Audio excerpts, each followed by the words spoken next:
চাচা বিড়ালের বাচ্চায় চড়ে এদিকে আসছে। তো হ্যালো বন্ধুরা, আজকে দীঘাতে চান করে কালো হয়ে চলে এসেছি।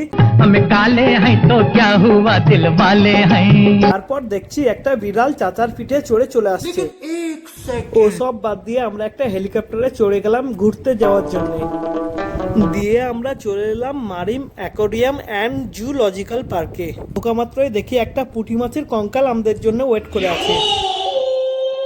ভেতরে ঢুকতে যাওয়ার আগেই চাচা আমাকে ডাকছে এবং আমার অটোগ্রাফ চাইছে, বলছে আমি তোমার বড় ফ্যান।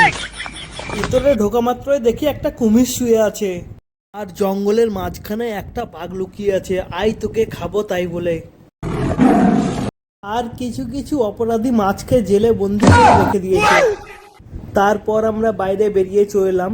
আসার পর দেখলাম পুঁটি মাছের কঙ্কালটার সঙ্গে একটু সেলফি ভিডিও করি আমার। তারপর পাশে বাগানে এসে দেখি নারকেল গাছগুলো বড় বড় নারকেল গাছ। তারপর একটা লজেন খেতে খেতে বাড়ি চলে এলাম। তো বাই বন্ধুরা, আবার দেখা হবে পরের ভিডিওতে।